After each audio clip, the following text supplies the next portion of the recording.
Sejam bem-vindos ao Explica Professor, o podcast da ADUFERJ, a Associação dos Docentes da UFRJ. Eu sou Alexandre Medeiros e apresento o programa ao lado da minha colega Irani Tereza. Nós somos jornalistas e a ideia aqui é falar de ciência de um jeito descomplicado, menos acadêmico e mais coloquial. Bom, pelo menos é o que a gente tenta, né, Irani? Sempre. E nesse episódio, a gente vai tratar de um tema que interessa a um número cada vez maior de pessoas. À medida que o país vai envelhecendo, e envelhece bem rápido, a expectativa de vida está aumentando ano a ano, graças a Deus, aumenta também a preocupação com essa doença que acomete mais os idosos. O Alzheimer é a forma de demência mais comum hoje em dia. As estimativas dizem que atualmente cerca de 2 milhões de brasileiros sofram com a doença, né?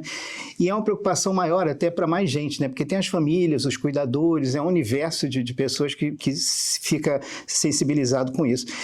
E a gente trouxe aqui para falar da doença de Alzheimer, que tem muitas dúvidas, mas também algumas esperanças, né? O professor Michel Lourenço, que é do Instituto de Bioquímica Médica da UFRJ. Ele estuda o tema desde a sua graduação. Professor, seja muito bem-vindo. O que lhe despertou o interesse por essa doença? O senhor já tinha, desde a graduação, interesse em estudar as questões do cérebro? Olha, primeiro eu quero agradecer a vocês por estar aqui, agradecer o convite da ADUFERJ. Acho que é uma iniciativa bem interessante. A gente está popularizando, divulgando a ciência para fora da academia e também, claro, para os nossos docentes, filiados e estudantes e todos que têm interesse no tema. Bom, eu sempre tive interesse em estudar o cérebro, né, que sempre parecia um órgão misterioso, né, sobre o qual pouco se compreende. Então, esse interesse na minha graduação em biologia, que foi aqui na UFRJ, me levou a querer estudar o que acontece quando o cérebro está disfuncional, ou seja, o que acontece quando ele perde sua função. E isso, claro, chama atenção logo às doenças neurodegenerativas, que é o caso da doença de Alzheimer, também a doença de Parkinson. Na minha iniciação científica, eu comecei estudando doença de Parkinson inicialmente, por um curto período de tempo, digamos assim, mas logo depois a doença de Alzheimer me fascinou. E nesse caminho eu estou até hoje para tentar contribuir um pouco, né, com a ciência na área, contribuir um pouco com novos achados e também com novas expectativas de avanço para ter diagnóstico, terapia e prevenção de novos casos no Brasil. Professor, e essa doença a gente pode dizer hoje que é um desafio global, né? Os neurocientistas no mundo inteiro estão estudando assim, como isso acontece, quais as formas que a gente pode ter para proteger o nosso cérebro, né? O cérebro humano contra essa doença. Pelo que a gente viu, o senhor começou estudando mais da forma tradicional, no pós-mortem, né? Os cérebros atingidos pelo Alzheimer. Depois passou para um estágio, que é o que está agora, e o senhor está estudando pessoas que não desenvolveram Alzheimer, apesar de fazerem parte de um grupo, digamos assim, um grupo de risco. São pessoas idosas que teriam características assim, que poderiam ter desenvolvido a doença e não desenvolveram. Me explica por que deu esse clique, o que levou a fazer isso e o universo que faz parte desse estudo. Quantas pessoas o senhor está pesquisando hoje? Bom, começando pelo início, de fato, estudar a doença de Alzheimer é cada vez mais importante, é um desafio global, cada vez mais pessoas em vários lugares do mundo, especialmente em países em desenvolvimento, estão desenvolvendo mais doença de Alzheimer. O Brasil é um desses casos, a gente, como vocês falaram, temos hoje uma estimativa assim, de em torno de 2 milhões de pessoas com doença de Alzheimer, mas esse número pode ser subnotificado, né? Pode ser que tenhamos mais casos, mas que a gente não saiba disso, né? Pelos desafios diversos que o nosso país tem. Bom, eu comecei estudando, de fato, e no laboratório a gente usa diversas abordagens para isso, não só amostras humanas, mas também células, animais, ratinhos de laboratório, digamos assim, que desenvolvem sintomas característicos de Alzheimer. Animais não têm doença de Alzheimer tradicional como humanos têm, mas existem ratos de laboratório que desenvolvem sintomas parecidos com doença de Alzheimer, e a gente usa isso para tentar reverter primeiro nesses animais, para depois propor algo que possa eventualmente ser testado em humanos. Então nós começamos de fato pelo caminho tradicional, de estudar o que está acontecendo, quais modificações estão acontecendo no cérebro daqueles indivíduos que desenvolvem doença de Alzheimer, né? Para a gente entender o que é diferente e, a partir disso, propor alguma coisa que possa servir de intervenção. No entanto, uma coisa que me chamou a atenção alguns anos atrás é que existe um grupo de pessoas que tem características cerebrais que favoreceriam, digamos assim, o desenvolvimento da doença e elas não desenvolvem. Além disso, é importante notar que, tal qual a gente sabe para o câncer hoje, né, as modificações que acontecem no corpo, no caso da doença de Alzheimer no cérebro, no paciente, começam a acontecer eventualmente décadas antes dos primeiros sintomas aparecerem. Então, isso chama a nossa atenção porque pode ser uma doença que a gente tem que começar a tratar antes. Respondendo assim, objetivamente a pergunta de vocês, a gente acredita que estudar essas modificações no cérebro que estão acontecendo antes dos sintomas e correlacionar isso com os sintomas é uma forma importante da gente tentar entender como intervir. O que eu quero dizer com isso? Se a gente tem pessoas que têm essas modificações cerebrais, mas elas não desenvolvem os sintomas, e é isso a gente chama de resiliência, né? A gente pode usar essa informação para tentar tratar aquelas pessoas que desenvolvem os sintomas. O que as pessoas que não desenvolvem os sintomas têm de diferente das pessoas que desenvolvem? Talvez sejam fatores de proteção que possam ser usados para tratar aquelas pessoas que sofrem com a doença. Mas como é que vocês escolhem assim, o universo dessa pesquisa?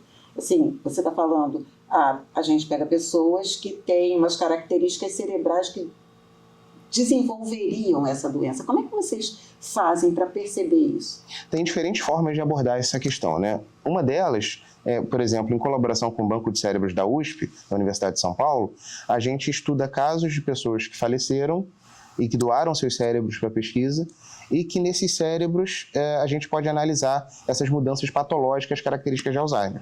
Só que, ao mesmo tempo, a gente tem informação de se a pessoa desenvolveu Alzheimer ou não em vida. Então, isso é uma forma, inclusive, é uma forma muito generosa dos familiares e dos pacientes doarem os cérebros para pesquisa, né? A gente pode utilizar esses cérebros para tentar entender o que tem de diferente ali, o que tinha de diferente naquela pessoa que ela não desenvolveu Alzheimer, mesmo tendo no cérebro aquelas modificações que seriam características da doença. Por outro lado, hoje, a gente já tem abordagens que permitem a gente... Não vou dizer diagnosticar, porque essa palavra não seria precisa atualmente, porque isso não está aprovado como teste diagnóstico, mas identificar que uma pessoa está no curso degenerativo da doença de Alzheimer a partir de amostras de sangue e amostras de líquor, que é o líquido que banha o nosso cérebro e a nossa medula espinhal. Então, obtendo acesso a essas amostras de sangue, e a coleta de sangue é uma coisa relativamente simples, né? Todos nós fazemos em algum momento da vida para razões específicas, a gente consegue observar se essas pessoas estão num caminho degenerativo e a gente consegue, a partir de testes neuropsicológicos, identificar se elas têm problemas de memória ou não. Então, comparando pessoas que têm problemas de memória com pessoas que não têm problemas de memória, mas que teriam as modificações sanguíneas e licóricas características da doença, a gente consegue tentar identificar fatores de proteção. Você já respondeu em parte uma pergunta que eu ia te fazer agora, que é uma questão de saúde pública, que é um conceito básico de saúde pública, que é melhor prevenir e fazer detecção precoce, né? A sua pesquisa avança em detecção precoce, né, desde os primeiros sintomas ou até antes deles, né? Como é que você acha que isso pode ser passado, por exemplo, para o SUS? Que a gente sabe que tem muita gente que tem a doença ou que nem sabe que tem, mas que não tem acesso a plano privado, tem acesso só à saúde pública mesmo. Como é que você acha que isso pode ser desenvolvido a nível de SUS, por exemplo? Olha, essa é uma ótima pergunta e esse é um desafio para o Brasil, né? Hoje, isso são achados assim, dos últimos 10 anos, nós sabemos que existem marcadores que podem ser obtidos a partir de um exame de sangue que prevêem com certa confiança que a pessoa está desenvolvendo doença de Alzheimer.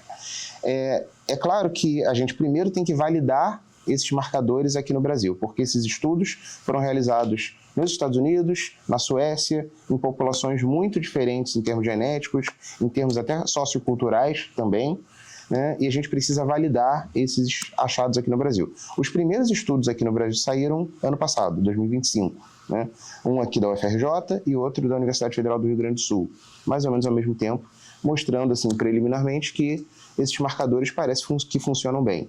No entanto, a gente precisa, e aqui na UFRJ nós estamos fazendo isso, aumentar o número o universo, né, de pessoas analisadas para ter robustez, para que isso eventualmente seja introduzido pela Anvisa, né, autorizado pela Anvisa no Brasil. Esse é um desafio importante. O outro desafio importante é realmente a implementação no SUS. No sistema privado, digamos assim, até já tem alguns hospitais que estão fazendo esse tipo de testagem, digamos assim.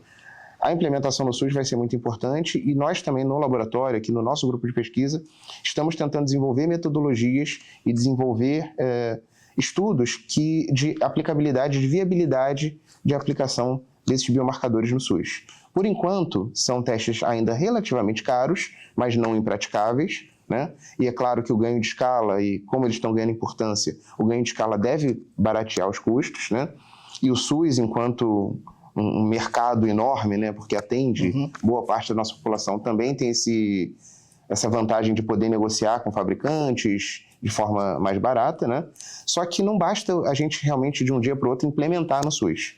A gente tem que ver viabilidade, a triagem dos pacientes precisa ser bem feita, porque não é exatamente um teste que todo mundo vai fazer. Estou com curiosidade para saber, vou lá e vou fazer. Sim, sim. Não é esse o objetivo desse tipo de testagem. Então, tem uma série de desafios que a gente precisa implementar, e isso tem sido feito, e eu tenho tido a felicidade de participar de discussões e grupos de trabalho que estão tentando aplicar essas novidades na área de Alzheimer para a nossa população. Então, uma novidade interessante que nós tivemos em 2024 foi a sanção pelo governo federal de uma minuta, digamos assim, de Plano Nacional de Demência, né? Um guideline, uma regra geral, uma lei, né, que institui um Plano Nacional de Demência que ainda não foi concretizado de fato, porque depende de leis complementares, depende de discussão com a comunidade médica, com a discussão entre os cientistas, para que esse plano seja implementado. Então, uma vez que isso seja feito, isso tem que ser feito com muito cuidado, e tem instâncias fazendo isso, como a CONAD, como outras instâncias no Brasil tentando avançar nesse sentido, eu acho que vai ser possível, sim, implementar testagens efetivas para identificar de forma precoce a doença no SUS. Muito bem. E talvez porque o Alzheimer seja mesmo a forma mais comum de demência, né, que ficou muito comum, muito direta essa associação que se faz hoje para assim, está perdendo a memória, ai meu Deus, como você falar, fazer esse teste só por curiosidade, será que eu estou com Alzheimer, será que eu tenho tendência a ter?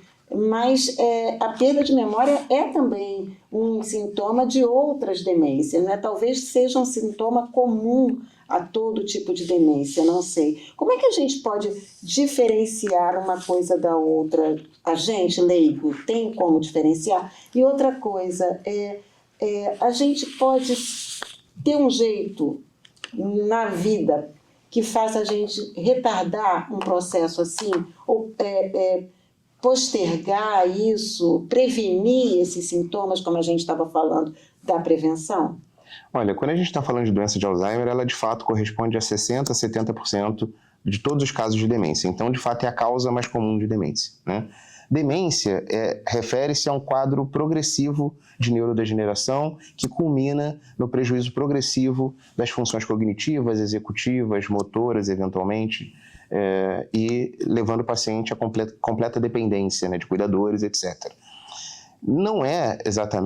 A demência não é exatamente, ou melhor, qualquer perda de memória não é exatamente demência. O que eu quero dizer com isso? Eventualmente a gente passa por momentos na vida que são estressantes, eventualmente a gente está tomando algumas medicações que podem prejudicar a nossa cognição, eventualmente nós temos outras comorbidades que estão levando a gente a ter perda de memória, eventualmente obesidade, diabetes, que são associados com perda de alguns domínios cognitivos.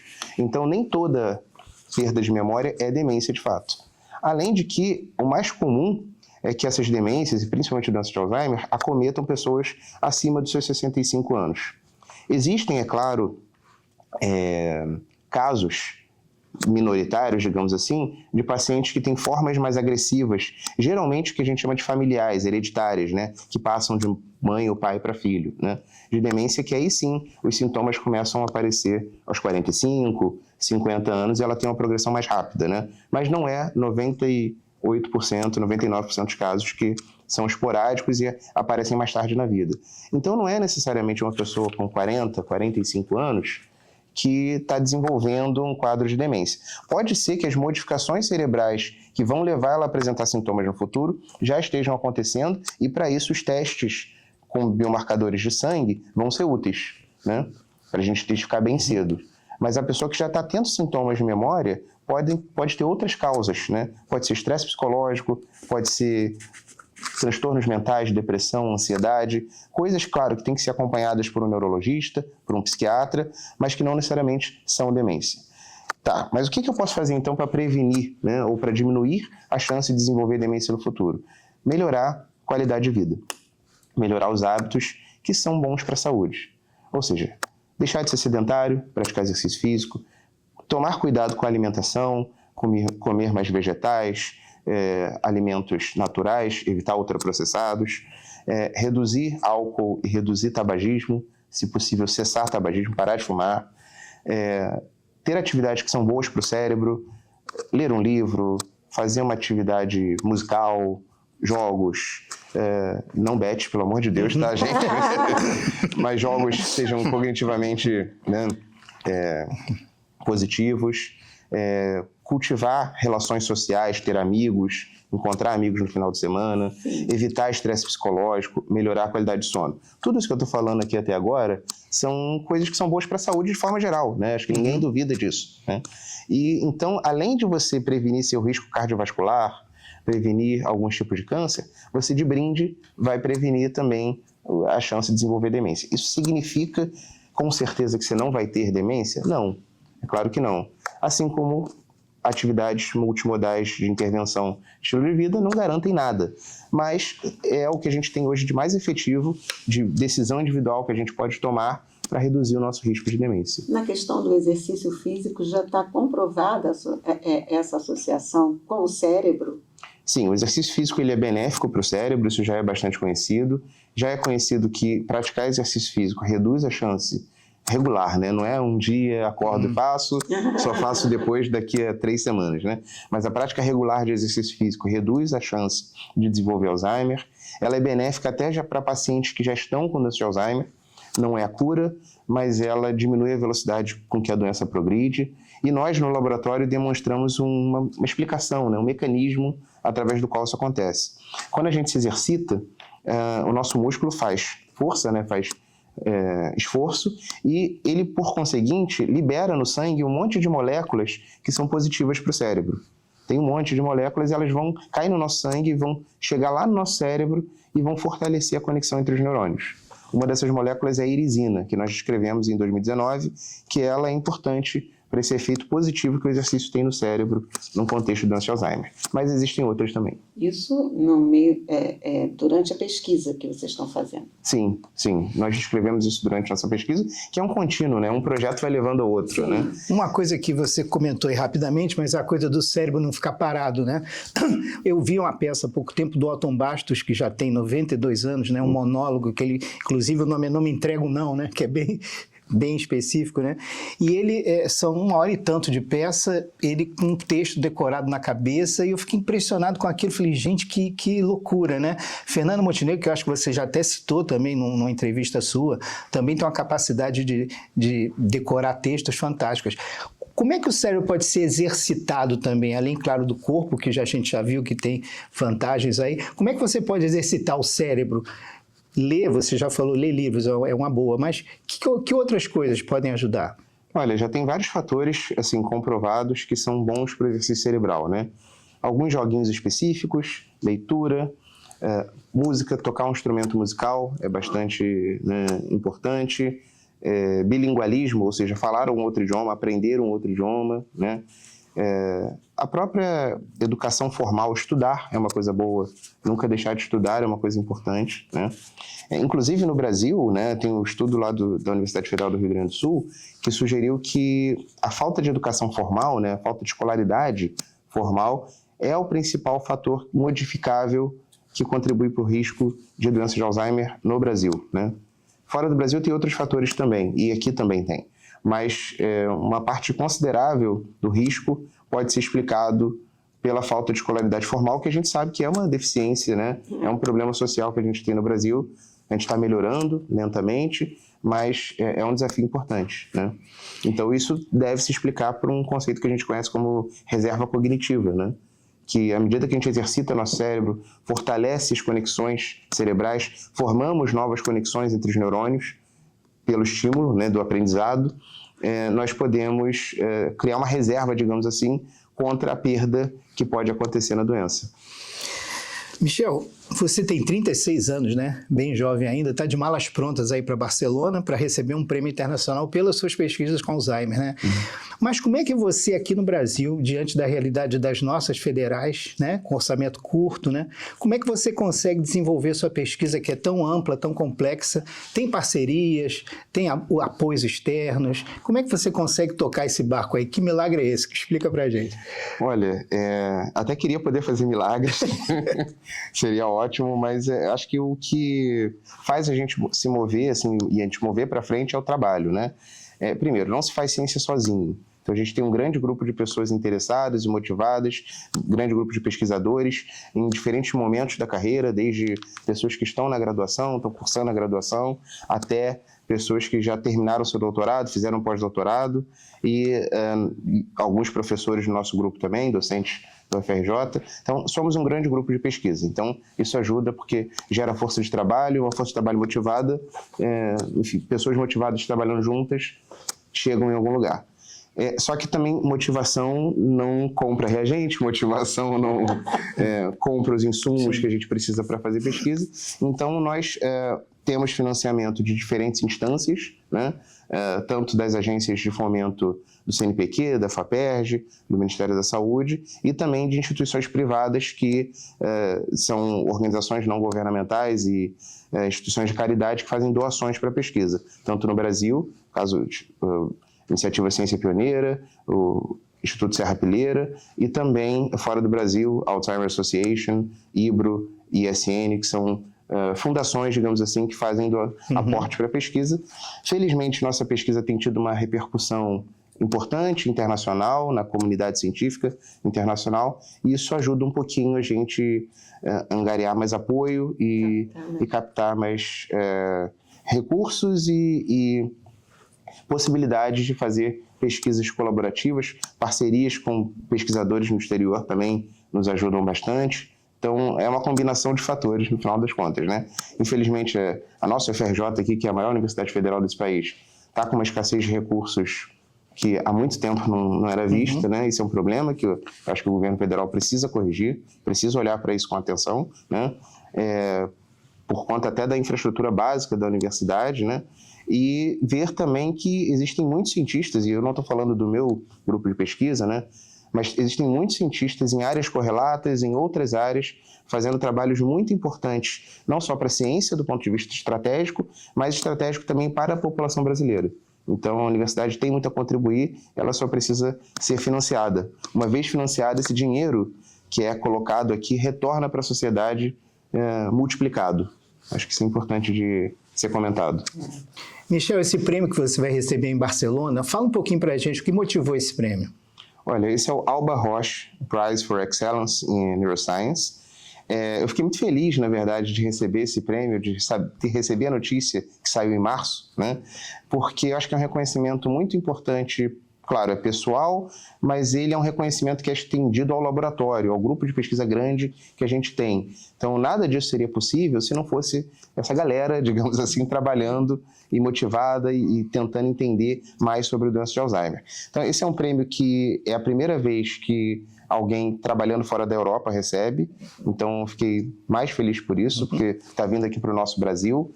E ele reconhece pesquisadores em meio de carreira, que... Por isso que eu brinquei antes com vocês que eu estou ficando velho, né? Já não sou mais tão jovem assim, mas pesquisadores em meio de carreira que tenham um destaque, que estão tendo um destaque em pesquisas que são relevantes para doenças cerebrais. É um prêmio tanto dado por uma fundação europeia chamada FENS, em parceria com a Roche, que é um laboratório farmacêutico importante. E esse prêmio, ele também tenta reconhecer a importância dos achados, a importância das pesquisas e também um pouco de trajetória individual em meio a eventuais adversidades. E estar no Brasil, fazer ciência no Brasil é difícil, né, dadas as nossas dificuldades estruturais. Então, fiquei muito feliz com a outorga desse prêmio que eu vou agora receber em Barcelona presencialmente, pessoalmente. E você falou também em parcerias, né? Parcerias internacionais, inclusive, e como a doença de Alzheimer está sendo estudada no mundo inteiro, como é que é a parceria de vocês com outras instituições daqui, lá de fora? Como é que existe, assim, se é que existe, essa complementariedade de pesquisas? Isso é uma pergunta muito importante, porque ciência é uma atividade humana que é global, que é internacional. É claro que cada país, cada região tem suas particularidades, tem suas potencialidades e tem seus problemas, mas as soluções encontradas podem ser aplicadas para humanos, né? A gente quer estudar para entender a natureza e queremos estudar para desenvolver soluções para problemas humanos, como é o caso da doença de Alzheimer. Então, a gente tem muitas parcerias e a gente acha que isso é fundamental, ter parcerias com pesquisadores e com laboratórios de outros países. Em países desenvolvidos, como os Estados Unidos, Canadá, Reino Unido, e também em países em desenvolvimento, né? Tem agora parcerias eventuais com o Egito, com a África do Sul, que são países que estão e têm seus desafios próprios, mas a gente precisa estabelecer isso porque andando juntos e vendo diferentes perspectivas em ciência, a gente consegue andar mais rápido. Então isso é muito importante, é quase uma mensagem que eu deixo para as pessoas, que a ciência é uma atividade que você não faz sozinho no seu laboratório. Você faz, claro, em parceria com as pessoas que estão trabalhando com você, mas você precisa de parcerias em outros lugares, em outros países, porque isso acelera o bom desenvolvimento da ciência e é muito importante a gente perceber e executar isso no Brasil.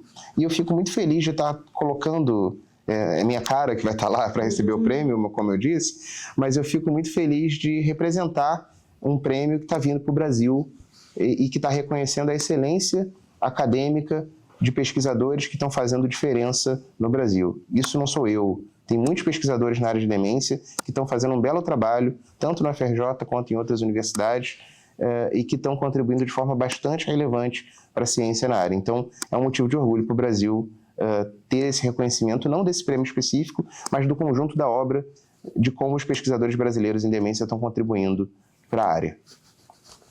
Professor Michel, o Alzheimer não tem cura ainda, infelizmente, mas essas pesquisas que o senhor está escrevendo aí, elas têm ajudado muito a gente entender melhor a doença e tentar descobrir de uma forma cada vez mais precoce, né, a tendência de desenvolver essa doença. Mas a gente pode pensar em cura? Há um horizonte para isso? No seu ponto de vista, você que acompanha isso há quase 20 anos, você vê um horizonte para uma cura do Alzheimer?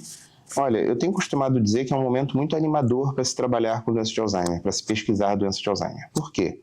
Primeiro, quando eu estava na graduação, na minha iniciação científica, eu via progresso acontecendo, só que eles pareciam um pouco mais lentos. Então, a gente está acelerando a velocidade do progresso na área, o que é muito importante, em diferentes campos, vamos dizer assim. Então, só para vocês perceberem, nos últimos 10 anos, né? Nos últimos 10 anos, nós tivemos descoberta de biomarcadores plasmáticos, de biomarcadores de sangue. Então, levando a perspectiva de que em algum momento, no futuro próximo, exames de sangue vão poder ser usados para diagnosticar Alzheimer. Então, isso é uma descoberta muito importante. E não só diagnosticar Alzheimer quando o paciente já tem sintomas, mas diagnosticar precocemente, talvez antes dos sintomas. Nesses últimos 10 anos também, novos e melhores medicamentos foram aprovados para a doença. Não são medicamentos que curam ainda a doença, mas eles são os melhores já vistos e são os primeiros que atuam no que a gente sabe que é a causa molecular da doença e diminuem a velocidade com que a doença progride. Os medicamentos que foram aprovados até o início dos anos 2000, por exemplo, eles têm uma eficácia curta, digamos ali, um período em que eles funcionam um pouco e logo deixam de funcionar. E esses medicamentos agora aprovados, nos últimos 5 anos, eles têm uma eficácia um pouco mais longa e eles são os primeiros a desacelerar, digamos assim, a progressão da doença. Então, é um momento muito animador. Eu acho que a gente vai ter medicamentos cada vez melhores e mais rapidamente. É muito difícil dizer um prazo, em quantos anos, não sei. Mas eu acho que a gente vai ter medicamentos cada vez melhores, testes diagnósticos cada vez melhores e conhecer cada vez mais as estratégias de prevenção.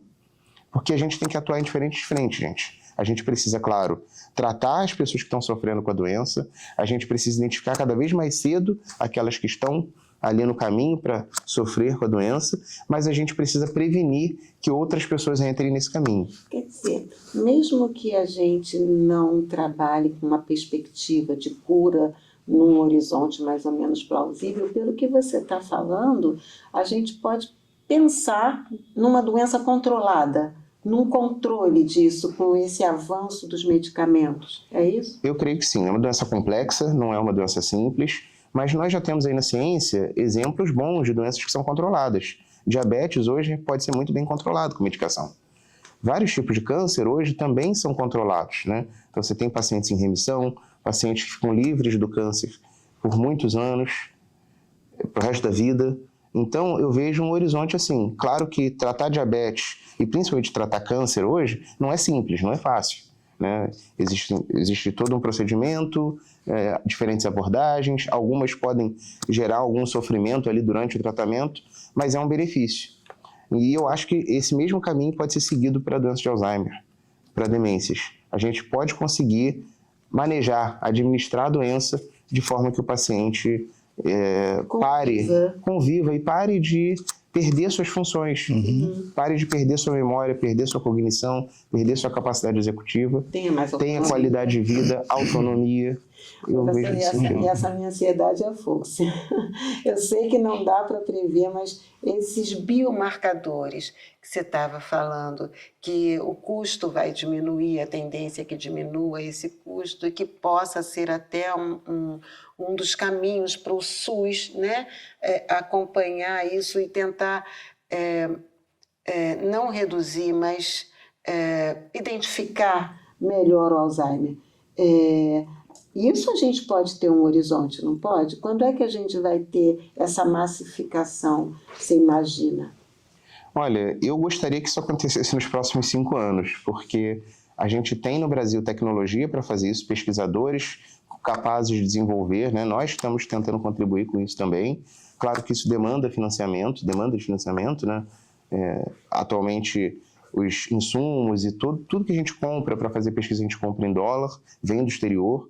É muito difícil de produzir no Brasil, mas a gente tem condições de importar esse conhecimento e produzir o nosso aqui. Isso, claro, demanda capacidade produtiva, investimento no que a gente chama de complexo econômico industrial da saúde, né, no Brasil, e investimento especificamente direcionado para essas pesquisas com Alzheimer, que são uma demanda da sociedade brasileira. Como vocês falaram no início, a população está envelhecendo. A gente já tem 16%, 17% de idosos no país. Daqui a pouco, esse número vai aumentar muito, né? Nós já perdemos o bônus demográfico no Brasil, infelizmente. Sem aproveitar tanto, né? Então, a gente vai tendo uma sociedade de idosos, né? Eu cresci, por exemplo, em Copacabana, que é um bairro que, historicamente, tem muitos idosos, né? E eu já vi isso acontecendo, né? E agora a gente está vendo isso acontecer em outros bairros do Rio de Janeiro também. Então, a gente precisa dar uma atenção especial a isso, porque o idoso precisa de cuidado e a gente precisa evitar que o idoso seja dependente, realmente gere todo um transtorno para ele mesmo, né, que é inevitável por causa do envelhecimento, mas que também seja transtorno para os familiares, porque tudo isso não só traz problemas afetivos, sociais, econômicos, né, porque isso muda o panorama, né, da economia local e do Brasil. Então, acho que estudar demência, investir em pesquisas com demência que tragam soluções para a população brasileira, só tem benefício. Benefício social, benefício afetivo, que é tudo que a gente quer, e benefícios econômicos vêm aí de brinde também. Bom, Irene, o papo está ótimo. Esse otimismo aí do Michel contagia realmente, deixa a gente até mais leve. Agora, infelizmente, estamos chegando no final, Irene. É verdade. Foi uma conversa mesmo muito boa, de um tema muito complexo, que você conseguiu falar com uma maior simplicidade. A gente tem que agradecer muito e te desejar muito sucesso ainda nessa pesquisa de Alzheimer, professor. Eu agradeço pelo convite, parabenizo pela iniciativa e espero voltar aqui daqui a alguns anos com notícias melhores ainda, né? Também. Poxa, muito bom mesmo, professor. Ajudou a descomplicar bastante esse tema que é muito complexo e espero que você faça essa viagem muito bem, receba seu prêmio lá e volte para ajudar a gente a ter mais esperança ainda. Gente, ficamos por aqui. Até o próximo episódio de Explica, Professor. Até lá. Até lá.